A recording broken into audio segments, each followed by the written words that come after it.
কৃষ্ণনগরের পরে আমরা দাঁড়িয়েছি ধাবাতে। আমাদের পিছনে বাস রয়েছে, বাসটার নাম হচ্ছে উপাসনা।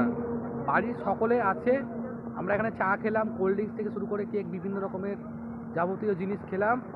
আর এখানে অ্যাম্বিয়েন্সটা খুব সুন্দর লাগছে। পিছনে কৃষ্ণনগর বহরমপুর রোড, আর এই পাশে আপনাদেরকে দেখাবো কলকাতা জাতীয় সড়ক। পিছনে দেখতে পাচ্ছেন বাঙালি রসিদ থেকে শুরু করে বিভিন্ন রকম আছে। এরপরে মাদারসাট।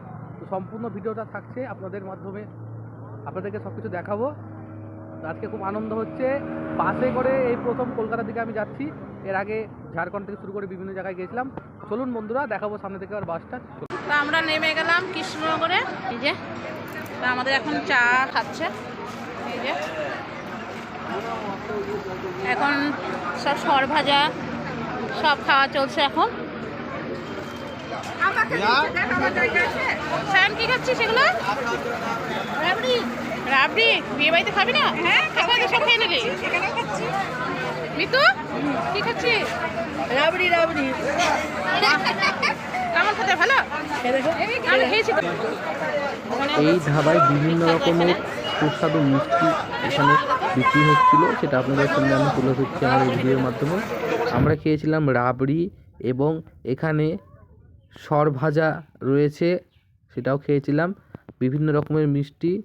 আর এখানে দেখাবো আপনাদেরকে, আমি দাঁড়িয়েছিলাম, সকলের সাথে খুব আনন্দ করছিলাম। এই প্রথমবার এত আনন্দ হচ্ছে পরিবারের সকলের সাথে। এই ব্যারাকপুর যাওয়ার মুহূর্তগুলো খুবই ভালো লাগলো বন্ধুরা। মাও এখানে দাঁড়িয়েছিল।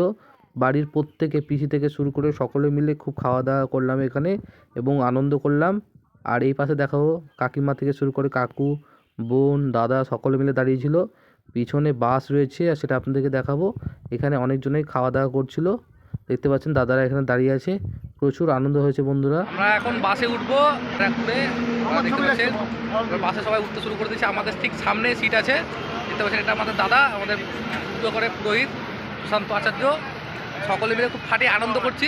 চলুন আবার বাসের উপর উঠা যাক।